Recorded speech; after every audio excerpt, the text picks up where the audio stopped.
Can you hear me?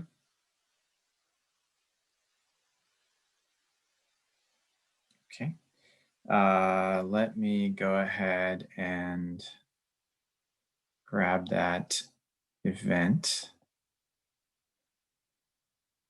and edit and copy link.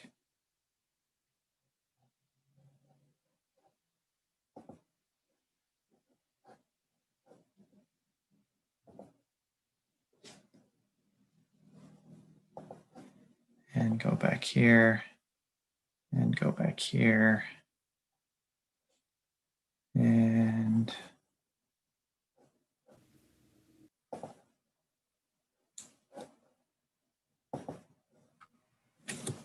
howdy there. Hey. Are you adding the link to the? Yeah, that's what I'm trying to do right now. Yeah, exactly. Yeah. I figured it was a recurring link. I just kind of, searched email and. Yeah, exactly. It was, but I thought, so I had seen an email from Ike earlier today and I thought that that's what it was. Okay, so adding comment. Oh, I hacked to get in here. Just kidding. Yeah, you did. Yeah, you absolutely did. Okay, that's a comment. And I need to edit event. Ugh. Hello. Hold on. That did not work. Okay, one more time. Is that a bird? Edit event. Why is this?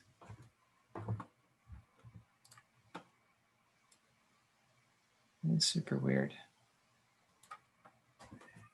Okay.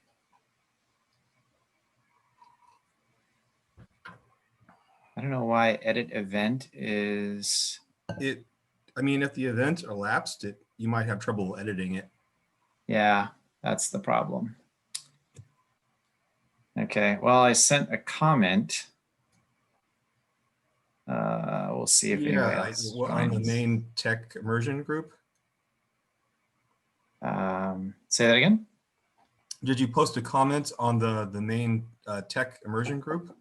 Because I posted a comment on the meetup. Oh, okay. The specific event.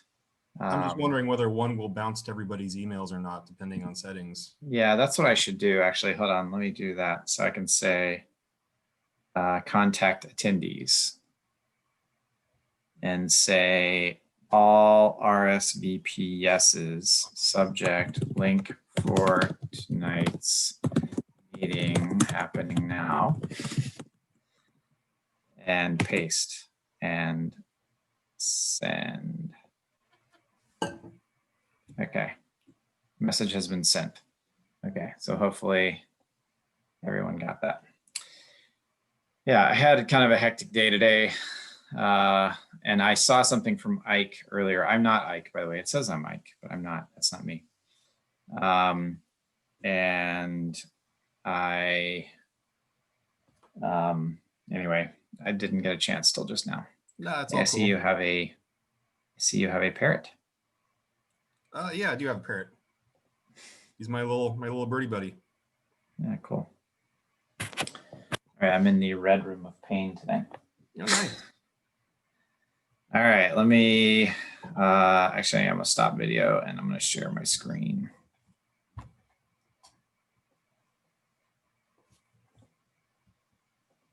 All right.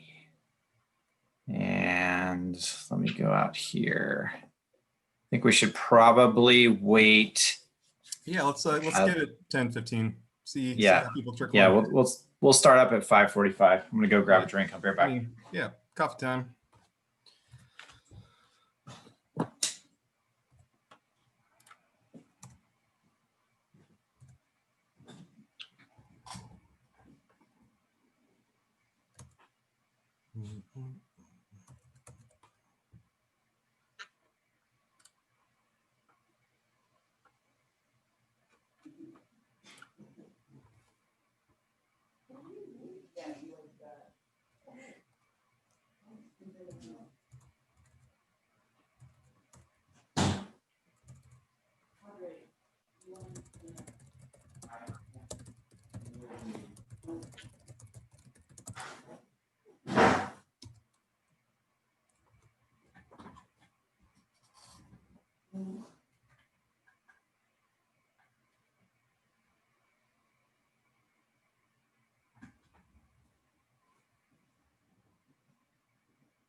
All right. I think you need to add the link with the password. Or you're getting it invalid. I have.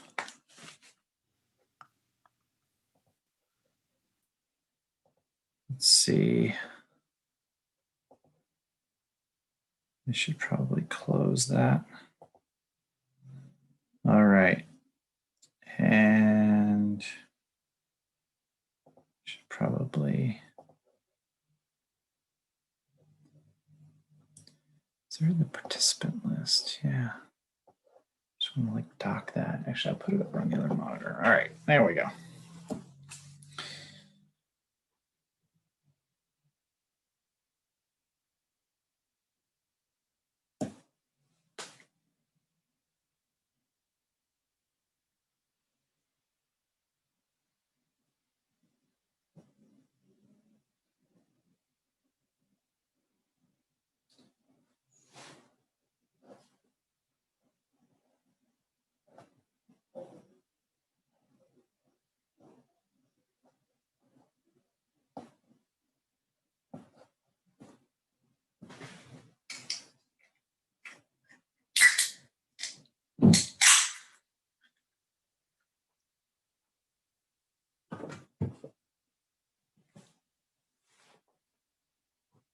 Give it 3 more minutes.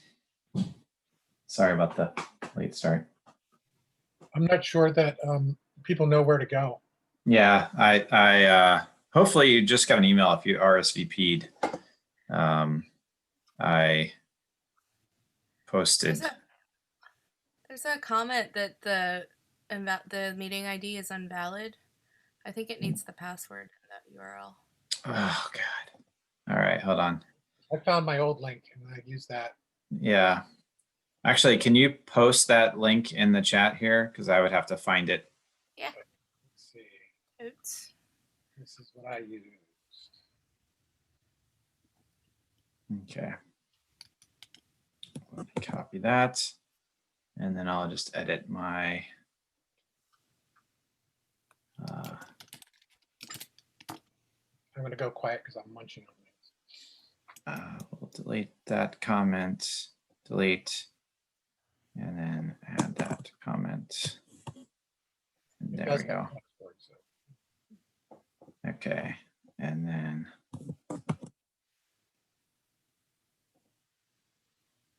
so the issue is, yeah, there's no way to edit it after it begins. It's interesting. Yeah. All right, so let me just say contact attendees, and I'll just paste this again. RSVP DS. If you're managing the group, then you can also change that link, the online link to. No, we tried that earlier. It's, the problem is it's started. Fair enough.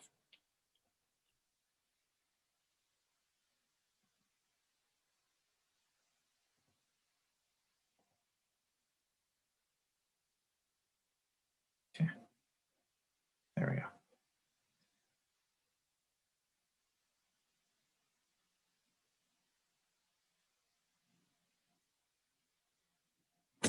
Yeah.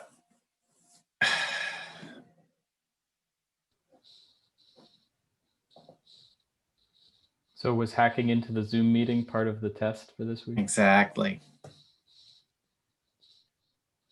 What's up, Greg? Hey, how's it going? I thought Ike had done that, and apparently he had not. Sure. So there was a little bit of a miscommunication on our part.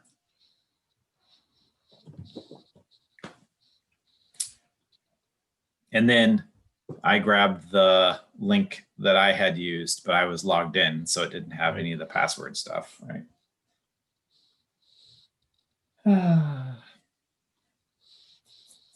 So we waiting on people? Yeah, we're just waiting a couple minutes just to let everybody join. Like Ted.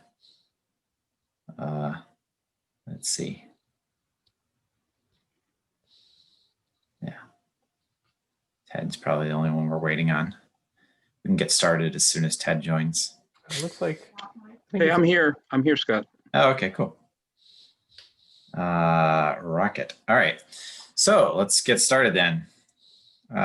So tonight we were going to cover modules 4 through 6 of Troy Hunt's stuff. And then, 5 or 6, well, let's see, it's 1, 2, 3, 4, 5, 6, 7 of the hacks from the juice shop. So before we get started, any questions or? No? All right, let's rock it. So like I did last time, I just sort of grab the summary screens of Troy's stuff so that we could talk a little bit about it.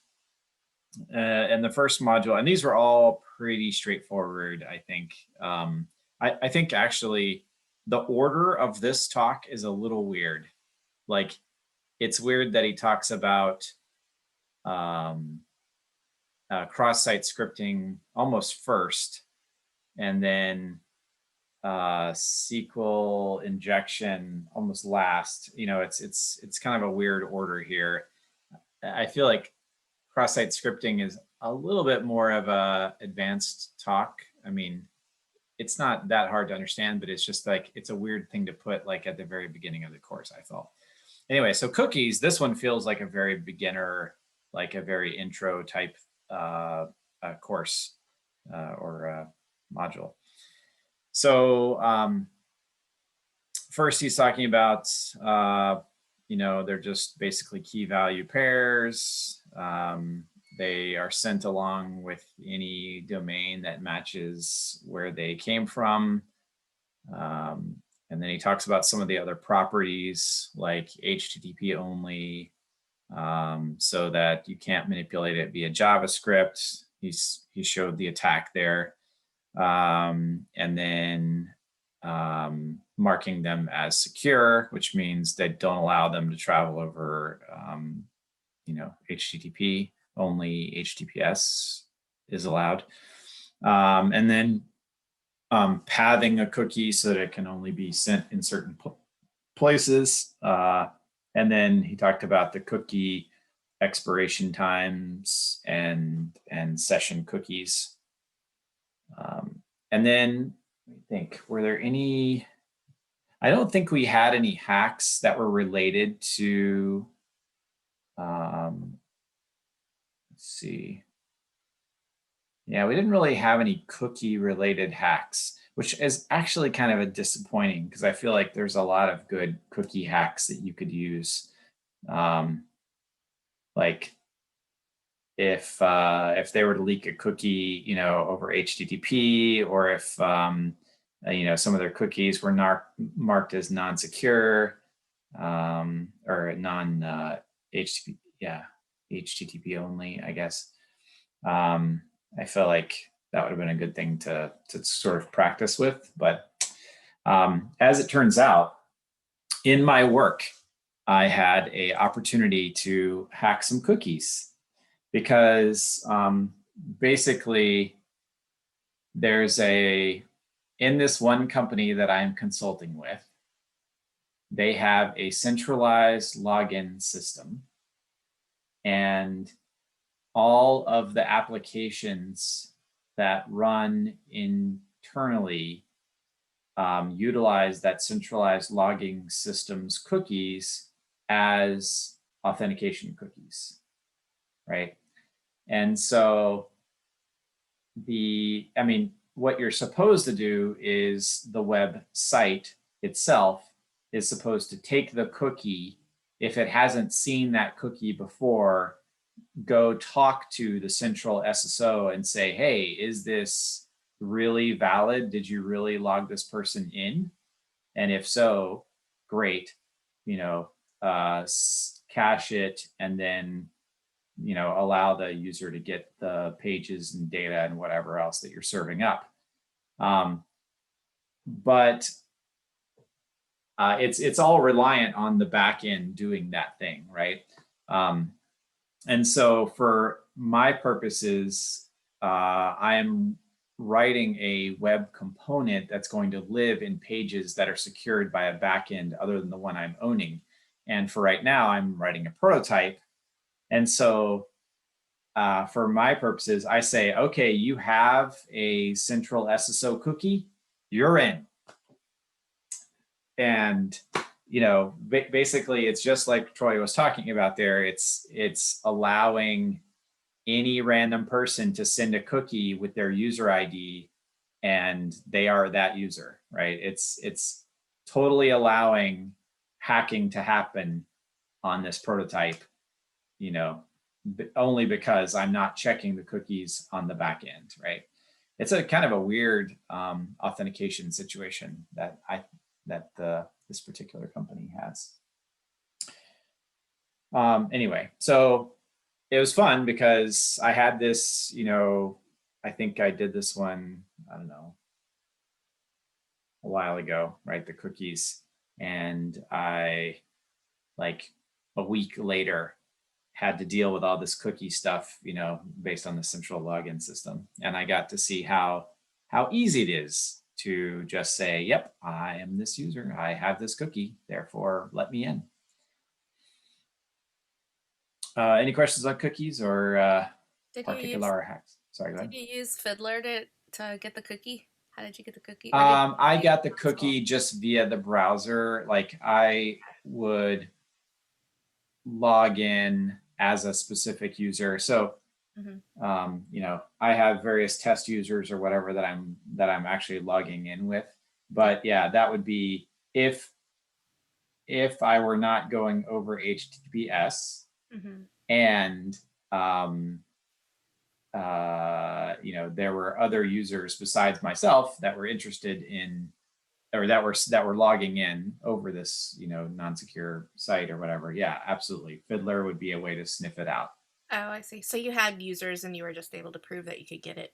Yeah, exactly. I had test users, and I was able to basically make clients to basically say, yeah, I'm this user, I'm that user, I'm the other user, right? It was mostly it was non-malicious on my part, just for testing. But yeah, it was crazy how easy it was if the back end doesn't do the right thing to say, hey, I'm this user, right? And the user IDs, they weren't like auto incremented.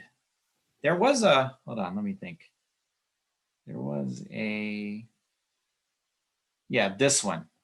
Manipulate, put an additional product into another user's shopping basket, right? And the shopping baskets were auto incremented numbers. And so you could really easily become another user. And so if the user IDs that were being passed around here were auto incremented numbers, it would have been much easier for me to maliciously hack and become another user. But as it was, they were GUIDs. So, I'd have to basically guess the GUID of another user, which is kind of a difficult thing to do in and of itself. So, but for my purposes, I wasn't trying to be malicious anyway. But it was easy to hack, that's for certain. Okay, any other questions on, that was a good question. Any other questions on cookies? I would say guessing GUIDs is, if you've been with a website for a long time and you've watched it evolve, it's a lot easier to guess a GUID. When they were young, if you knew them when they were young and not quite as mature in their security architecture. Yeah. I mean, there are other ways that I can get, if I were actually trying to maliciously, hack this site, I'm starting from inside the VPN, right? And I'm starting from, access to certain, I don't have the user database, but I have access to other databases. And oftentimes these other databases, they store the user ID along with the information for that particular site, right? Like a kind of like a user profile information.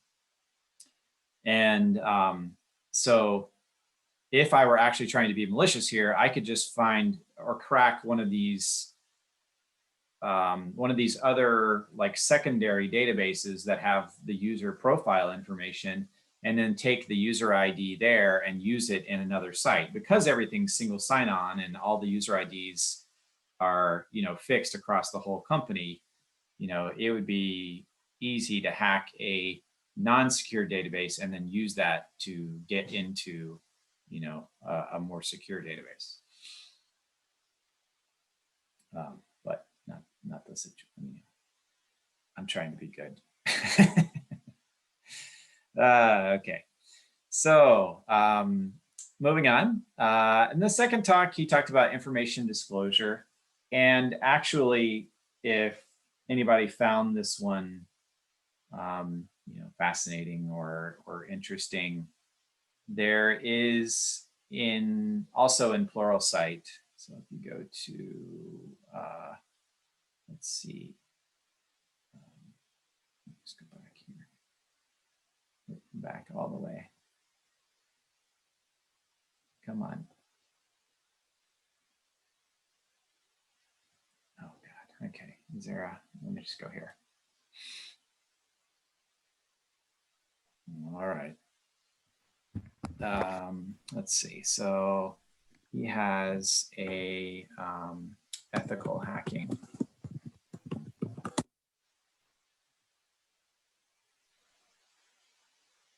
And let's see.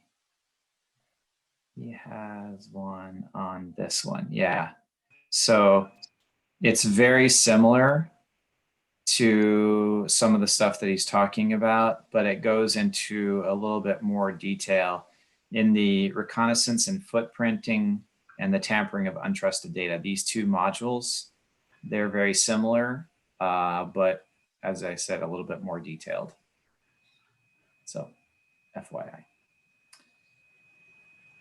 So the first thing he talks about in the information disclosure, he's talking about, what is it that a hacker wants to know, right? What are the points of untrusted data entry? Where's the validation? What frameworks and libraries is it running?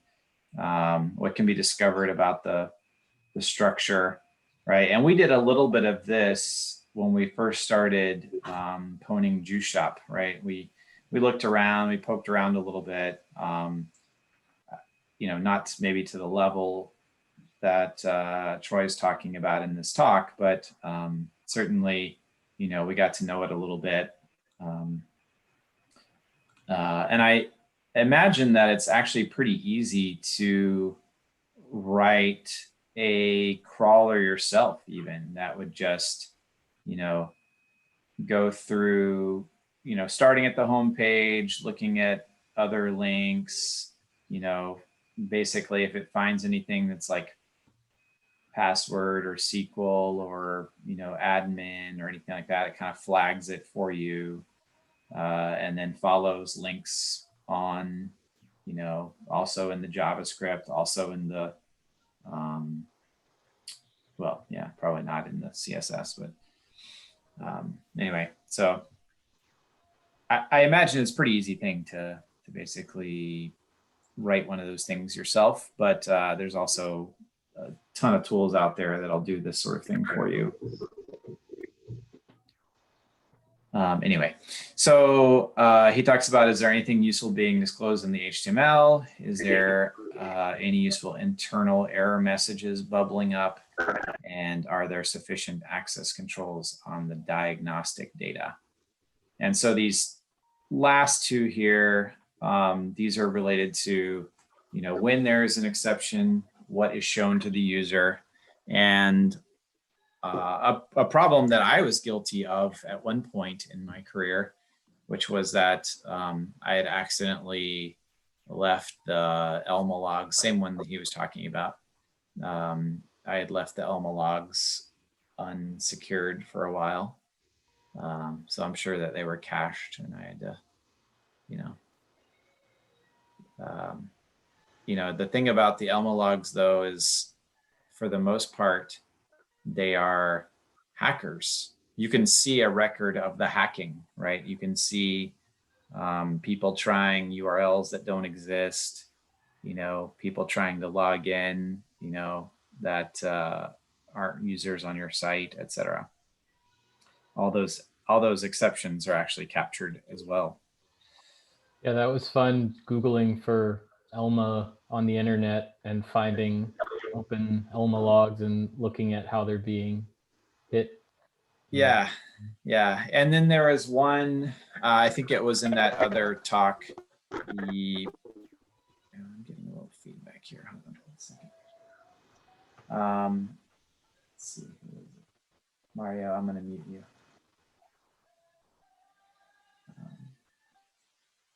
All right, there we go. Anyway, so there was one in the ethical hacking talk.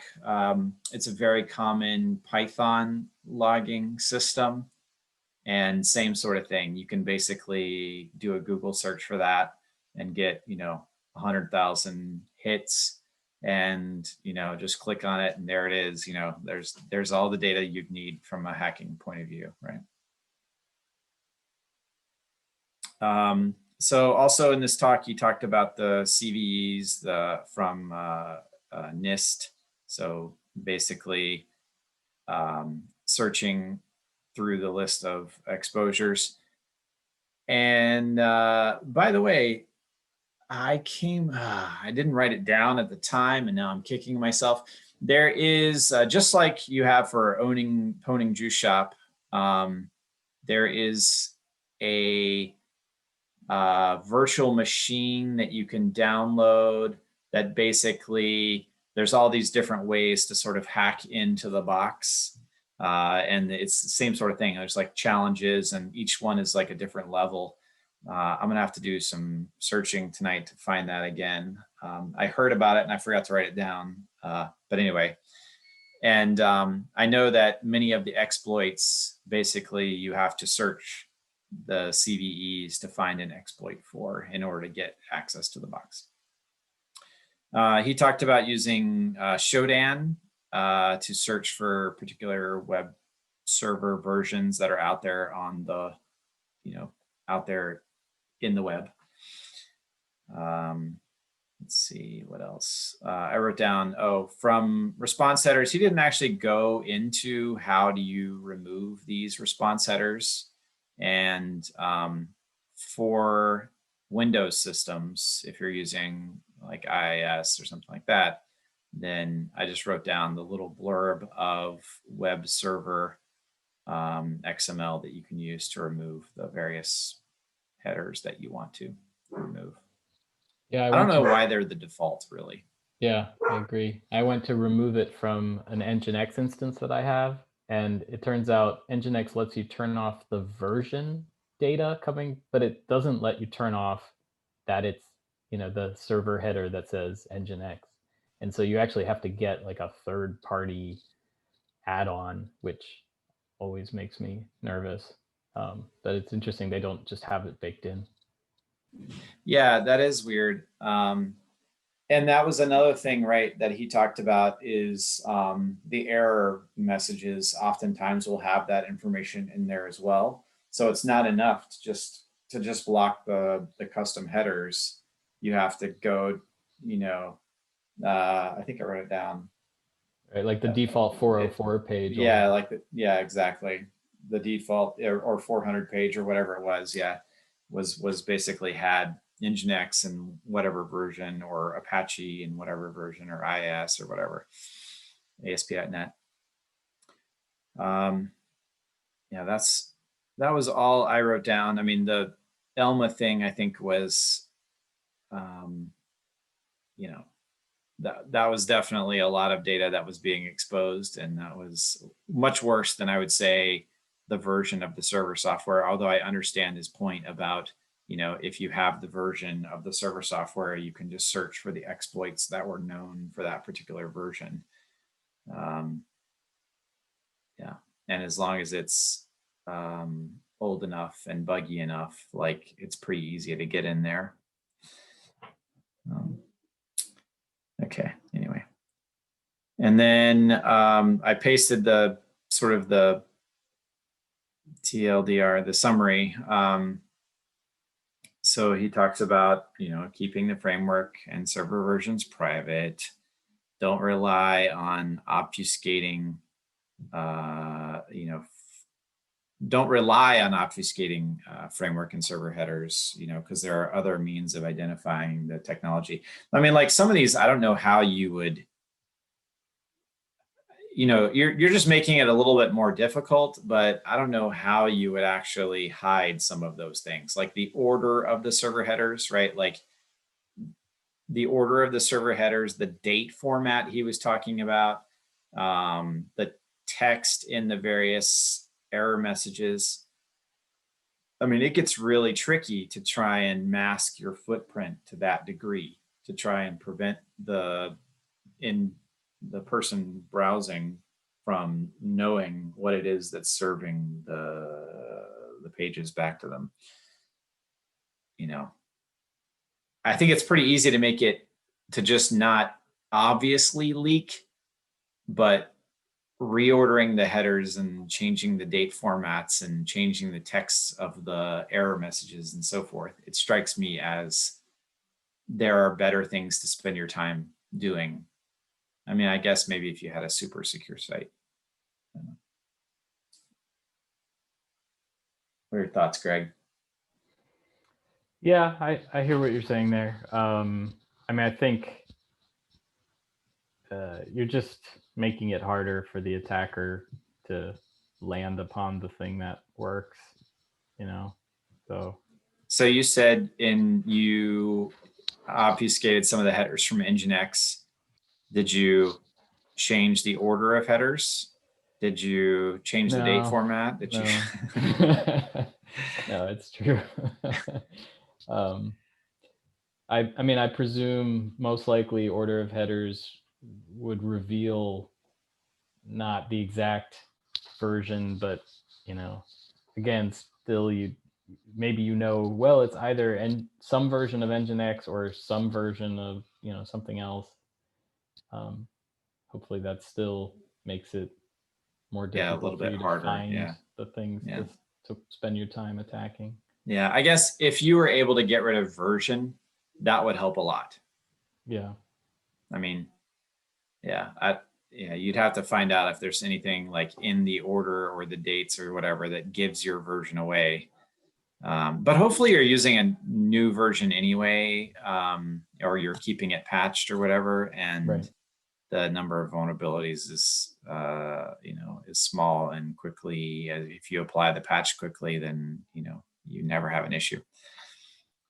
All right, let's see. Except for 0 days. Yeah, exactly. Except for those.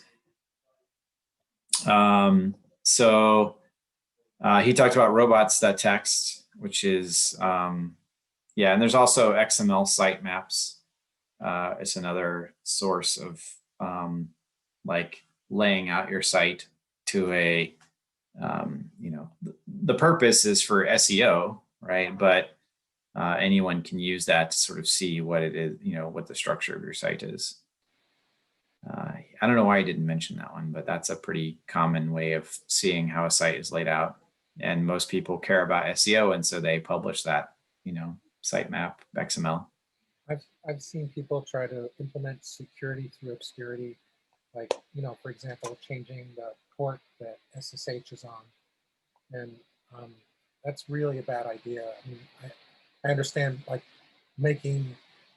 following through with a standard and executing a framework that makes your site more transparent through, say, for SEO optimization is could be seen as a vulnerability, but it just says that you should have your site more secure in the first place, not that you should be afraid of, you know, putting a sitemap and making it available.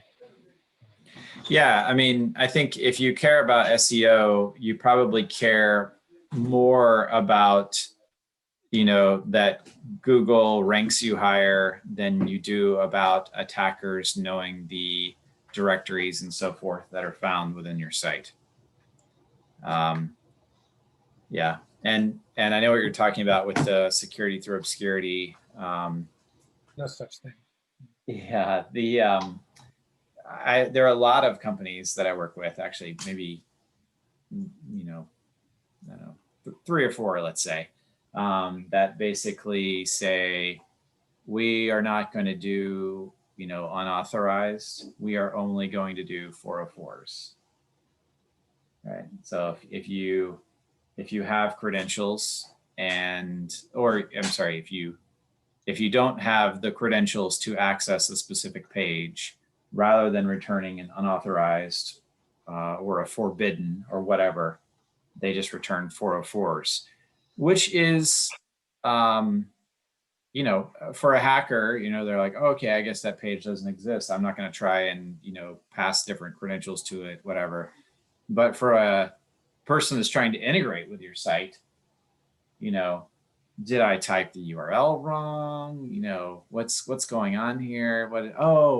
I just, used the wrong authorization header or whatever. It was totally the correct URL all along, but I'm looking in the wrong place, right? It can actually cause a significant amount of extra time spent during any integrations, right? Because you're trying to obscure the fact that it's the security that's not working, not the URL itself, right? Yeah. I guess my point is, you look at these examples and it also teaches you a better way, maybe, to engineer a website or ways not to do it. And I just want to make sure that, that everybody that engineering things correctly is a better choice than trying to, just confuse the reader. Right. Yeah. Yeah. If you're leaving like you were talking about SSH earlier, right? If you're leaving your SSH open for, users without authentication, the fact that you've moved it to 2200 instead of 22 makes not a hill of beans. Like that matters nothing, compared to like actually turning on mandatory authentication, right? And as you pointed out, it can cause organizational friction. Yeah, exactly. Yeah.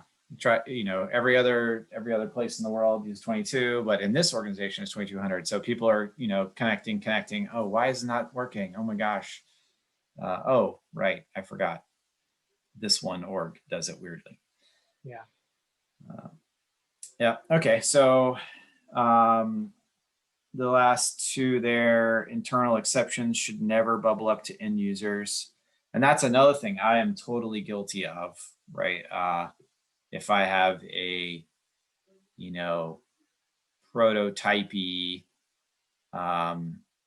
even if it was developed by me, right, and it's in like a beta phase, I like to be able to see those error messages, right? And I realize that that's bad, but I like to be able to see those error messages when they happen so that I can fix them quickly. And obviously that's for the end user or for the malicious user, even more importantly, I definitely do not want that happening. So that was a sort of hand slap for me. And then always internal logs, you've got to have authentication on those so that they are not exposed everywhere. And we saw how you can, do Google searches for those sorts of things. And yeah, as a super bad attack. And that one, the Python one, which I can't think of the name of right now, was just as bad, if not worse, than Elma. All right, so any questions on the information disclosure? And I don't think we had any information disclosure. I don't know. You could maybe interpret some of these as information disclosure. Like I would say maybe this one, the cryptocurrency address or the whitelist. Yeah, those were just hidden in the code, right? And exactly, you could find those. They're plain text, right? Oh boy. I've got music starting up in the background. I apologize for that. Let's see. So, okay. Any other questions on information disclosure? Hey, Scott, just a comment. Yeah. It's Ted. So I think there's really two levels of information disclosure protection, right? So the the easy level that you want to accomplish is you don't want to expose things to the point where like someone's doing a Google search and they're finding your server and saying, let's go and attack it because I know XYZ about it. Yeah. Right. So, Yep. so those you can do fairly easily, right? Like don't explicitly say it's version this or whatever. Don't leave your logs open, right? Yeah. I mean, although it's still kind of the error page logs, I think are a little bit trickier to hide. Yes. Yeah. Yeah. Yes, But I definitely. agree. Right. But then when it comes to like the fingerprinting stuff, now if you're talking about somebody who's already decided that they're going to attack your site, you know, it's Yeah. probably worth your while to make it difficult for them, just because a certain number of people, if they're not that motivated, will just move on. Yeah. But ultimately, there's no way if you're running IIS, there's no way you're going to be able to prevent someone from figuring out you're running IIS if they poke hard enough. Yeah, that's true. That's true. And it's certainly, you know, it depends on what your site is doing. And, you know, I have friends that work, you know, for DoD type companies, and they work for financial type companies, you know, and those two are obviously under much more scrutiny than, you know, your typical, you know, average website, right?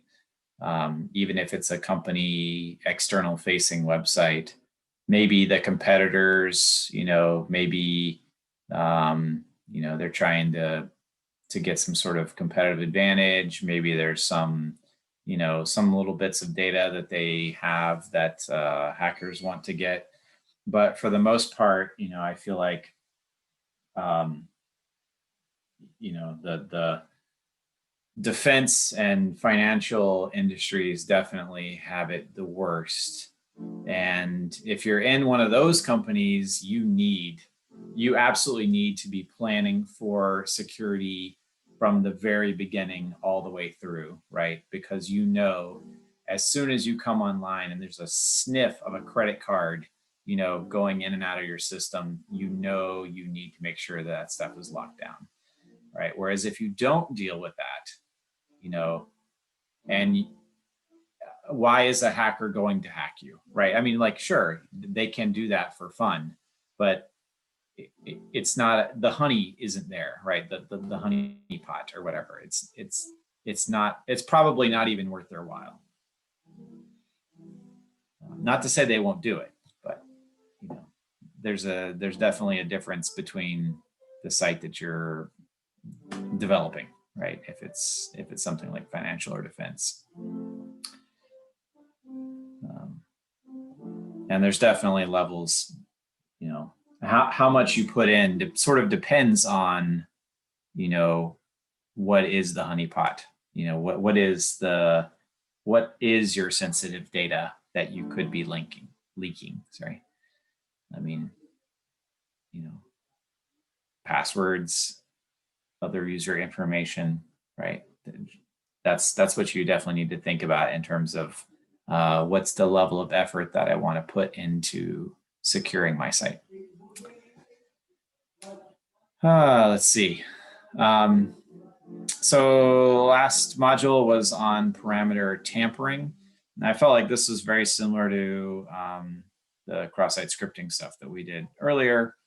You know, always assume that all aspects of HTTP requests can and will be manipulated. So the verb, the path, the protocol, accept headers, user agents, refers, accept language, cookies, the request body.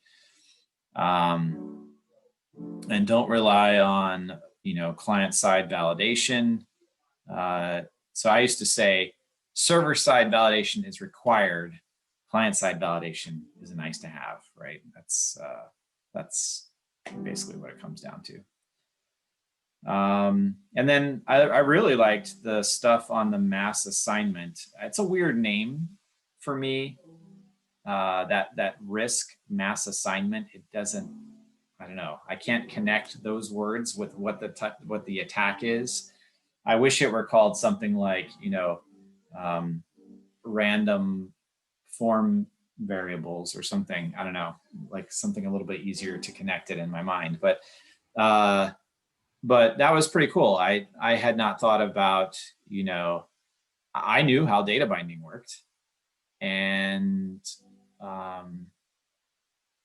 you know, but I just didn't think about, okay, yeah, if it is just data bound, any of the other properties that are not being passed can also be bound, right? And there are some interesting vectors that I can think about in a couple of the applications that I have written in the past. So that was really cool, I thought. Yeah, I was struggling recently with a bunch of code that was all doing very similar things, but had an explicit set of payload, basically attributes that it was requiring in the argument list to all these different functions, but they were basically just, you know, passing it through to store it. And I kept being tempted to just take whatever payload and store it, but this reminded me why that's a bad idea. Yeah. They could have just added, you know, other things like is admin or whatever, and it would have made its way in. Yeah. Yeah. Let's see. So consider which verb should be allowed on each resource. I mean, I think this one in more modern web frameworks, you attribute in some way or annotate pretty much every method these days. So, you know, I think this may have been a problem that's kind of past us. It's maybe, you know, 2013 problem or whatever.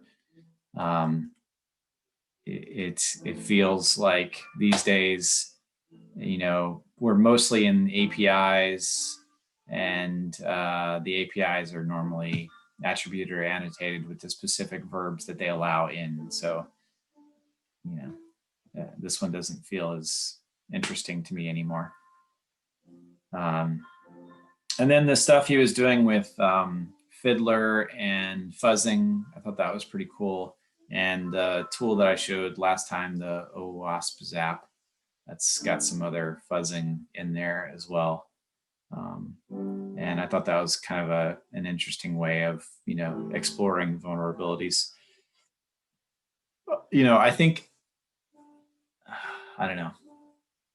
So Greg, yes, maybe a question to you. So like you're in charge of writing a, you know, secure website that does something that the business needs, right? How much time do you spend like fuzzing and stuff like that? I mean, like, you know, doing penetration-ish type testing. Do you do any? Well, I mean, I usually do a lot of threat modeling.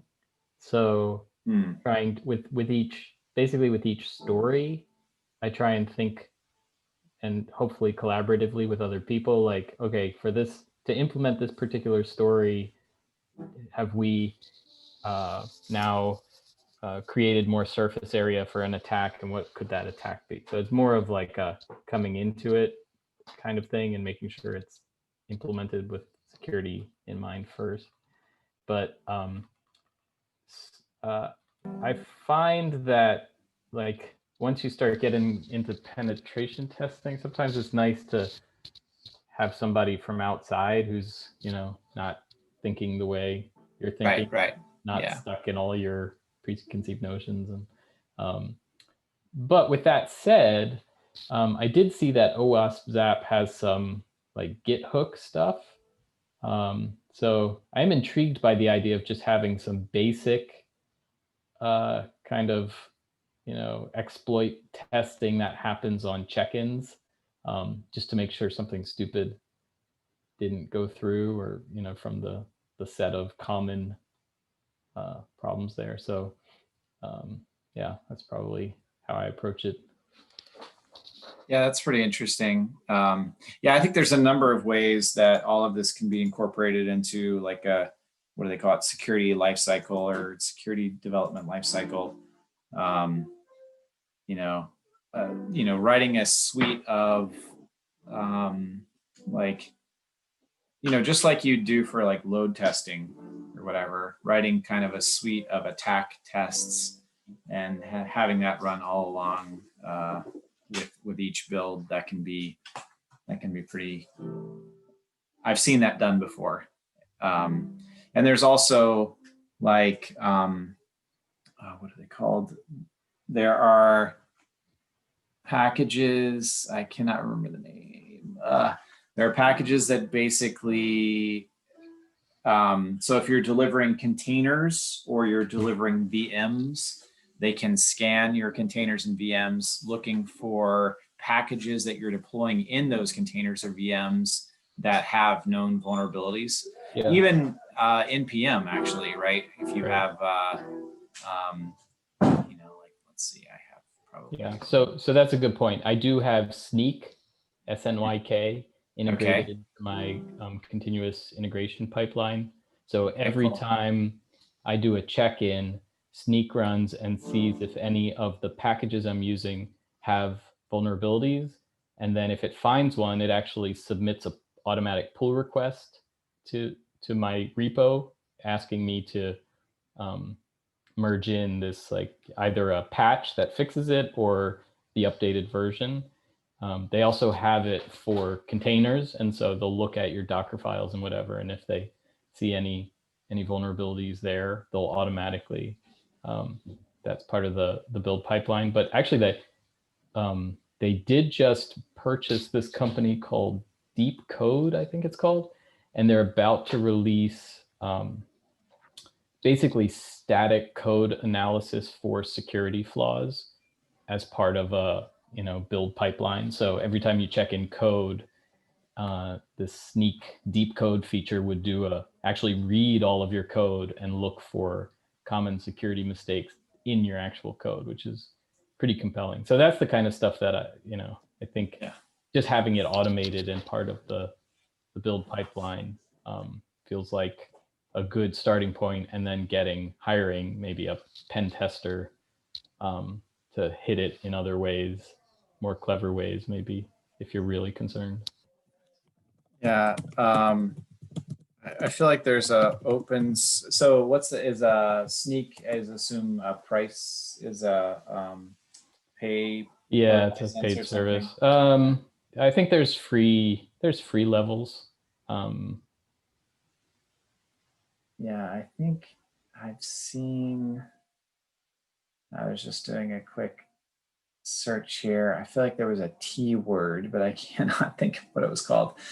There's so many packages and tools out now that I can't keep up with them. It was like container security scan. It was similar to, there's an Aqua scan or something like that, right? Yeah. And I think Sonar Cube is another. Yeah, Sonar Cube is like another static analysis. Yeah. AquaSec. Okay, that's what I'm thinking. So AquaSec is the original, but then there's an open source version.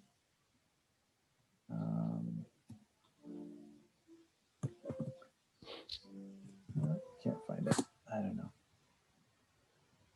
It says Fairwinds, Sciences. No, Light Source. Okay, no, nothing. Mm-hmm. So the free version of Sneak it's free forever on any open source project if you happen to be building one. So if you're building a private project, then you get 200 tests per month against open source package vulnerabilities that you're looking at. So you still get a lot for the free version of Sneak.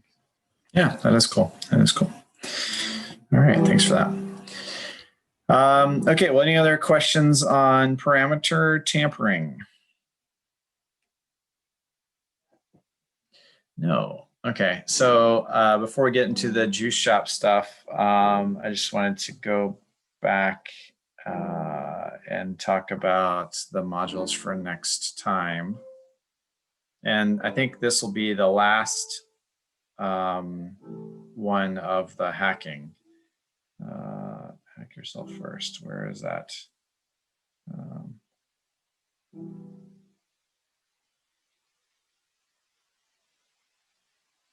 Okay.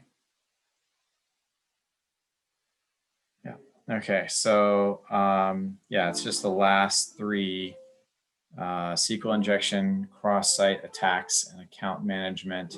So as we said, all three of these are kind of longer compared to, I mean, I guess parameter tampering was pretty long. Wonder why it says I haven't done cross-site scripting. Anyway, so, you know, it's about 3 hours and, you know, 30 minutes or so of video for next time.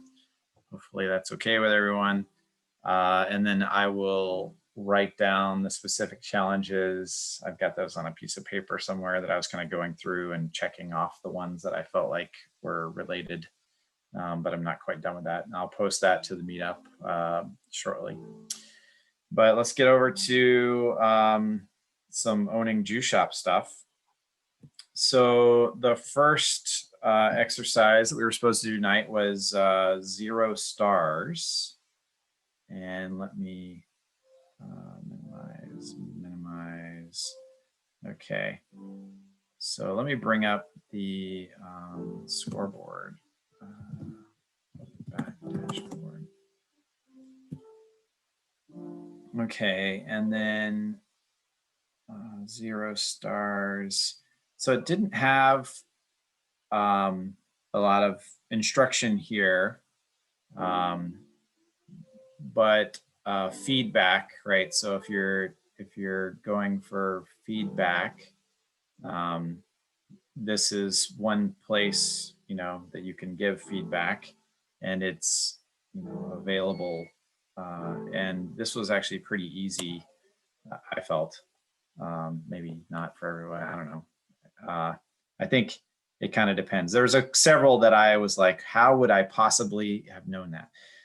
But this one I felt like, so basically just using the inspector, I can take this rating element, move it down to 0, take the it'll disable the submit button. I can take the submit button and re-enable it in the inspector and then click it and it goes through. That was pretty easy, I felt.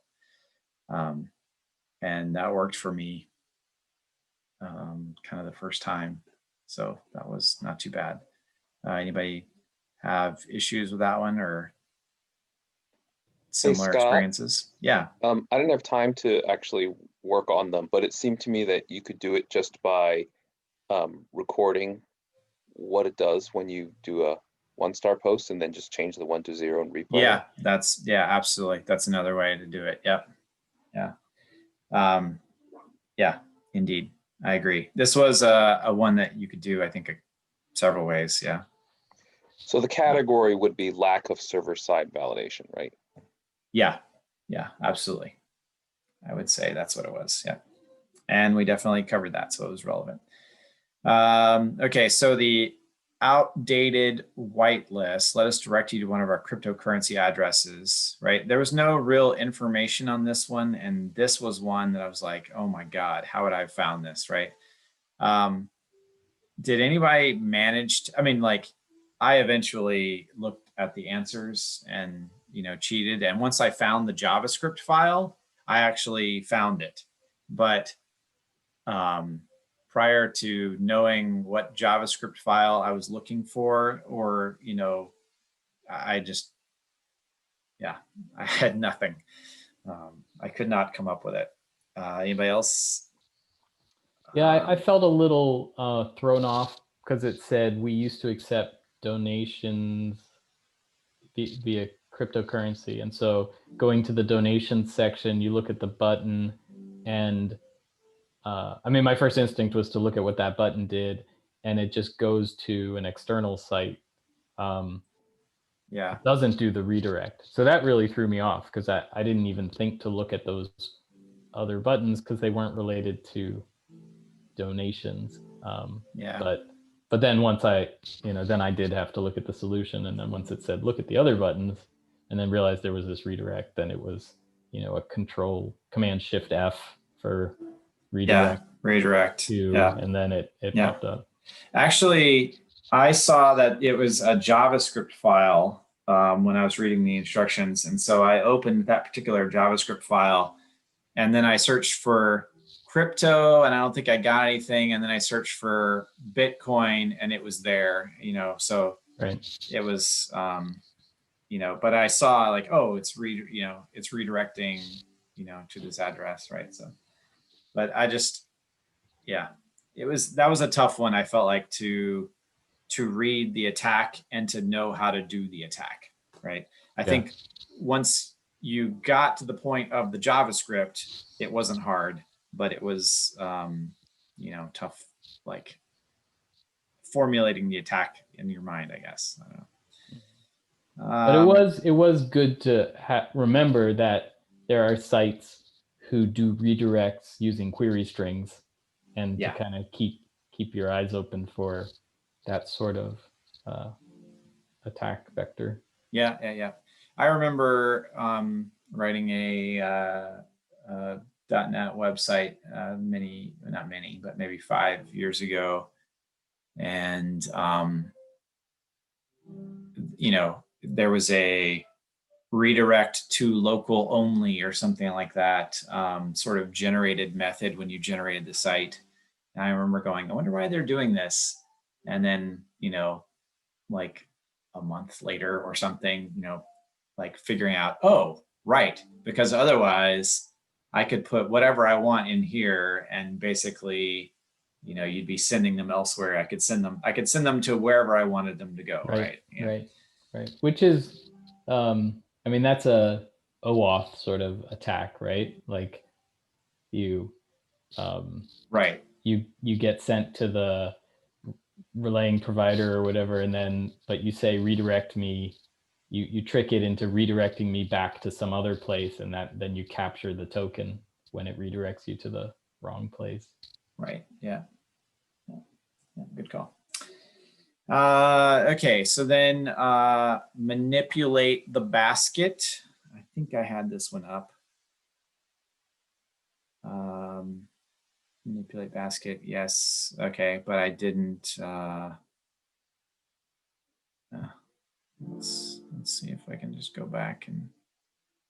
I mean, again, this one was pretty easy, and just like Ted was saying for the other one, you could basically see what happened when you did add to basket, and then if you have another browser open, you can do an add to basket there.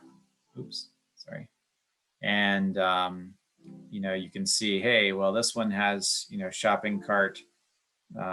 Whatever it is, this one was probably 6 and that one was 7, or that one was 7 and this one was 6. And I was initially thrown when I was trying to manipulate it because I was getting a 401, right? And I said, okay, I'll just try and add,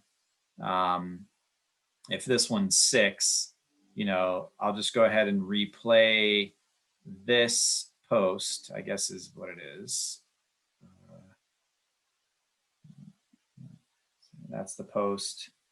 Yeah, with the product and the basket and the quantity. I'll just go ahead and replay that one over to 7. And I did get a 401. So I was like, oh, well, it seems like they are authenticating, correctly. And I played around with it a little bit more. I tried messing with, products and quantities, and I tried adding other things. And then I added the basket of the other person as well. That was sort of the trick of this one, right? So all it checks for is that there is a basket that you are authorized for. It doesn't matter how many other baskets there are, right? That was. Did you know trick. Or did you accidentally put a second basket ID, or did you know that was? Because I didn't see the HTTP parameter pollution. I don't remember reading about that, or it wasn't in the Hack Yourself First that I could remember. Well, it was very similar to the thing that he was talking about with the mass. What is it called again? The mass validation assignment. Mass assignment. Yeah, exactly. It was very similar to that, right? Just trying random things to, that may be bound correctly. So I don't know. That's a good question. Did I just accidentally leave an extra one in when I was switching back and forth? I don't know. Yeah, I'm not sure exactly how that happened, but I definitely had to, I got to this point and then ended up looking at the solution. But it made me wonder whether there's, this, had I read about HTTP parameter pollution, I might have had that in my toolkit to try. But I don't remember that being part of anything getting to this point. So I was just kind of wondering, maybe other people have ideas, but if attacking the OWASP juice shop, maybe starting with reading through the OWASP, cheat sheets or top 10 or whatever. I don't know where actually this one is listed, but maybe would help being prepared for that type of attack.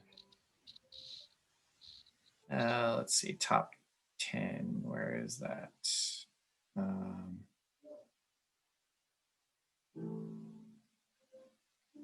You're on a different site. Am I? Oh yeah, you're right. I am. Site. Wow, that's amazing. Okay. That was tricky. Yeah. Okay, there we are. That's the one. Oh, and I actually saw it. Top 10. Oh, don't move. I'm trying to click on you. Okay, so doesn't look like it's. Yeah, sensitive data exposure. I wouldn't say it's that. No. I wouldn't say it's that. Nope. Nope. Nope. Nope. Nope. Nope. Yeah, not on the top 10, I wouldn't say. Yeah. It's on the cheat sheet series, which I started looking at once I realized I didn't know enough of these.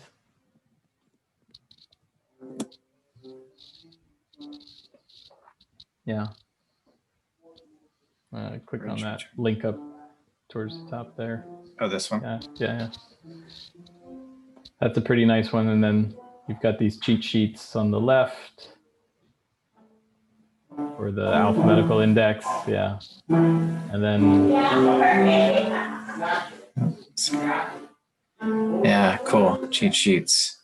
Right. So that. Nice. And in the, I think it's in the Node.js one actually that it talks about, but yeah, prevent HTTP parameter pollution. You can see in the list on the right, there's a table of contents. Prevent. Yeah. Yeah. But I also realized that I have an Express app, and sure enough, it's allowing this behavior. If you pass the same parameter JSON property twice, I actually end up with an array rather than just a string. Yeah. And I'm definitely not doing the right thing there. Yeah. That was a surprise. Yeah, I think that, the same thing happens in, the .NET world as well. When you get in, you'll have more than one. Yeah. Yeah. Cool. Yeah. Okay. I just wanted to share, as I was digging around in here, I discovered there what looks to be a version, a similar sort of juice shop, but for Node, called Node Goat, GOAT, which looks to be a, you install a website and then it has, challenges to hack it, but it's Node specific. So cool. Yeah, it's nice. So I wanted to find, there was the name of it was like virtual server to hack with challenges. I don't know, this is gonna be horrible. But there was try hack me. I don't think that was it.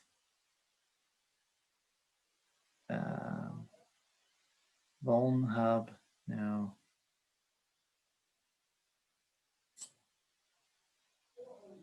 Hack the Box, that was it. Yeah, Hack the Box. That's the one that they were talking about. So basically, it was you download some stuff and you get like this virtual you know, it's very similar to the juice box situation, but instead of a website or whatever, this is just a random VM, you know, sitting out there, or a series of random VMs. So this is another similar challenge. Okay. Actually, let me close that one because it seems to be very distracting. Okay. Let's see what else. Okay, so the CAPTCHA bypass, I actually bypassed this one because I felt like I knew how I could do this, and you know, it's just a question of writing a program or, you know, a script or whatever to either reuse an existing CAPTCHA and submit it 10 times, or to answer the CAPTCHA. The CAPTCHA for this site is nothing more than a mathematical expression. So if you're in JavaScript, you could just do an eval and you could get the answer, you know, right away. So it wasn't very, you know, what does CAPTCHA stand for? The you know, Turing, hold on, God, can't even remember that. CAPTCHA stands for completely automated public Turing test, right? Yeah, no computer could ever do 1 + 3 × 1. Yeah, exactly. So it's not very, it's not a very good Turing test, right? Let's put it that way. And so I felt like I could do that, and so I kind of, you know, moved along. Were there any? Did anybody do that one? Did anybody have any issues with it?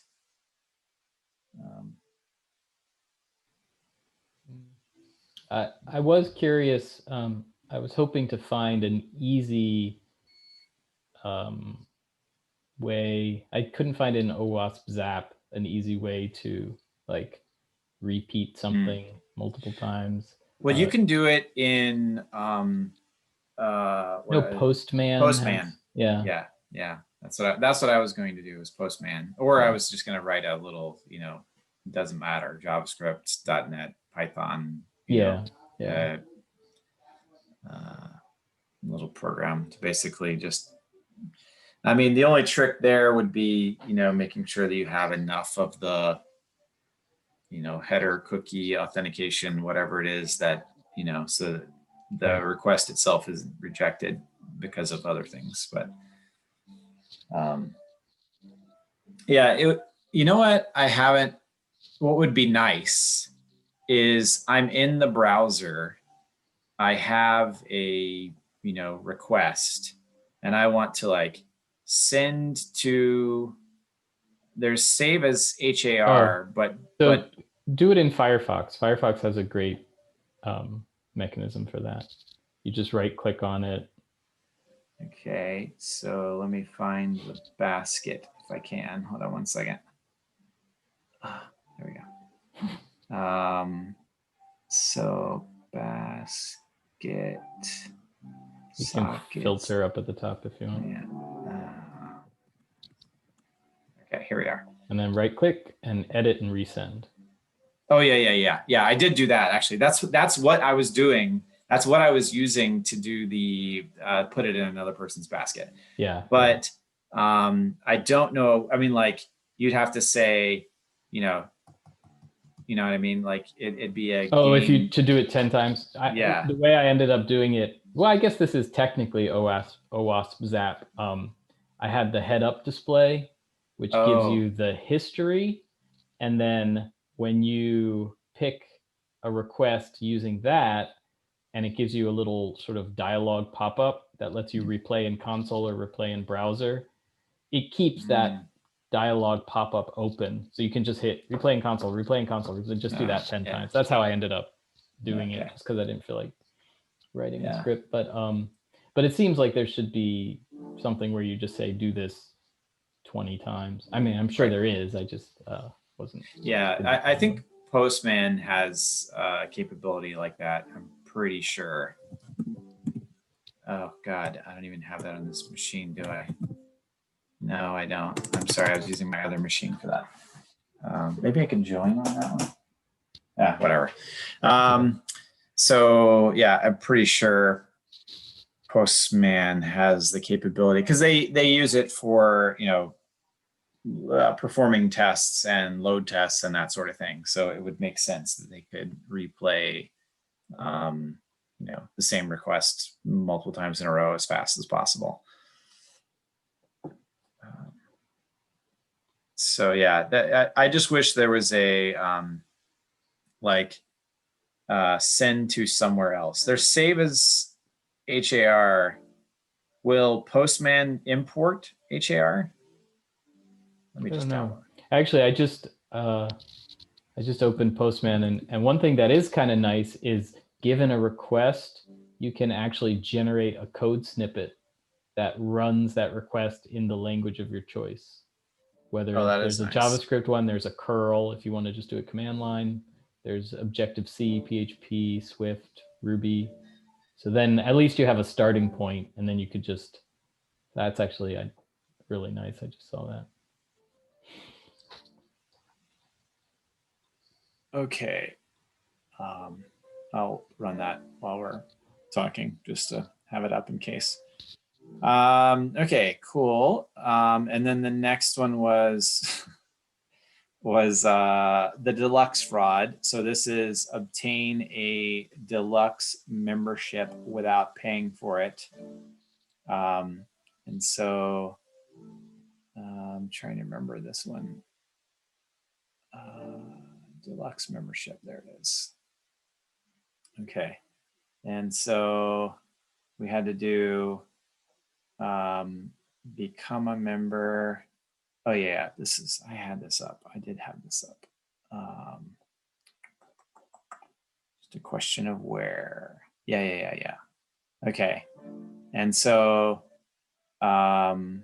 this one was, if I remember correctly, like you manipulate the wallet balance and then click pay. That was basically it. Is that right? I'm trying to remember. Sorry, it's been a while for that one.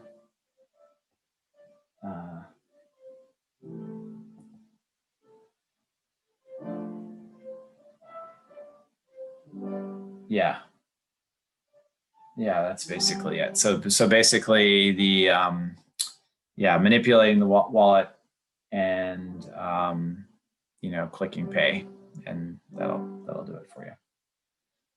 Anybody have any issues with that one?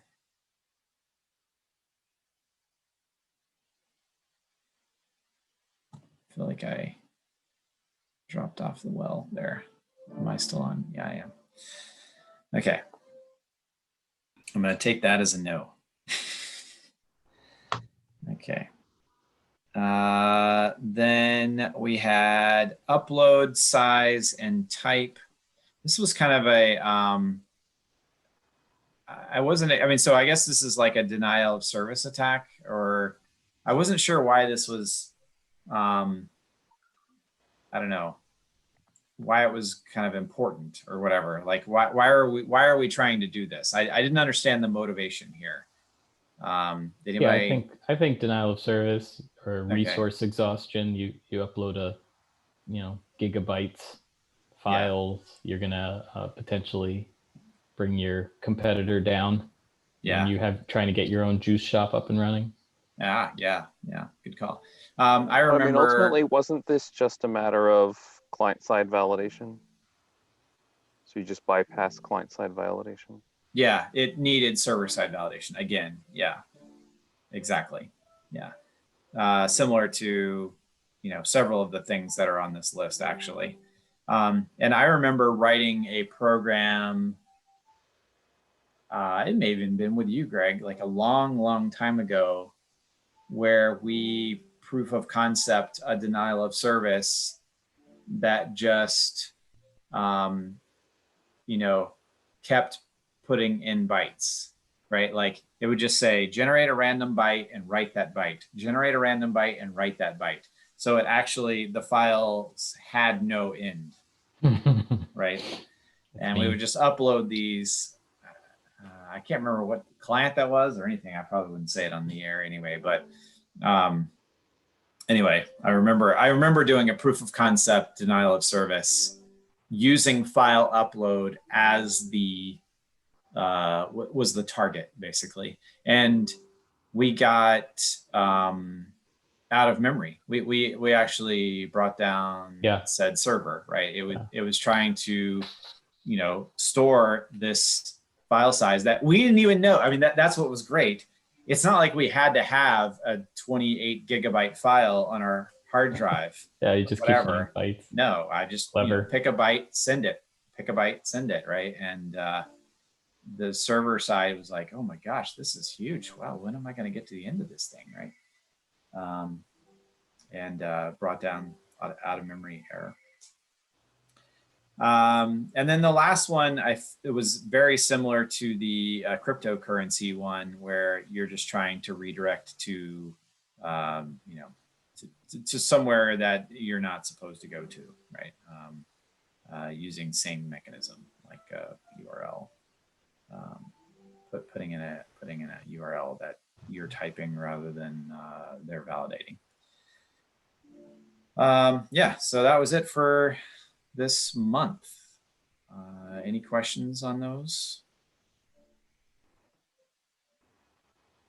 Okay. Well, let me just get a little feedback here, since this is our third meeting. And we are planning on the one more. How are people liking the Poning Juice Shop? I still like it. I think sometimes it's frustrating because it doesn't quite work. You know, it's sometimes buggy in a way that makes me never know whether the thing I tried actually is the wrong attack or it's just not registering it. And but I still think it's a fun way to. Yeah, I definitely had that experience more last month than this month. Yeah, you know, that's at least what I noticed. You know, there was the one that I could not figure out. Oh, this cryptocurrency one. I was like, okay, I just no idea. Gonna give up there. And then I didn't even do this one because I felt it was so easy that I was like, okay, yeah, I can do that, no problem. And I kind of skipped over it. But everything else I think went pretty smoothly and it was pretty intuitive this month. Last month, there were definitely some issues where, I don't know, things were flaky. Yeah. All right, well, in that case, next month, we are doing the whopping SQL injection. And I know that there are many attacks there. And then we're also doing, what are the other two? Cross-site and account management. And so, yeah, so there's going to be a lot of Poning Juice Shop exercises for next time. And I've just been doing the 1s and 2s and 3s. I haven't even, like, I've come across ones that were related to, you know, whatever it was, parameter tampering or disclosure or whatever. But I have not really been including those. I think I included a couple last time, but I don't think anyone actually did them because they were so complicated. So I'm just going to stick, because we have so many next time, I'm just going to stick to the 1s and 2s and 3s, unless anybody has any objections. Nope. All right, cool. Well then, until next time. Happy hiking. All right, thanks, Scott. Yeah. When is Thank next you. time? Oh, when is next time? Is that the question? Yeah. It is December the 10th, we said. Okay. I'll set the meetup up this time, and actually I'll include the link, since I know the link doesn't change now. So those of you who weren't around at the very beginning, because it was impossible to join, there was a little mix up between myself and my business partner, Ike, and I thought he was taking care of it and he thought I was taking care of it. And so it just didn't get done, basically. But now that I know that you can reuse the same link, I'll make sure to put it in there ahead of time so that we can join on time next month, December 10th. All right.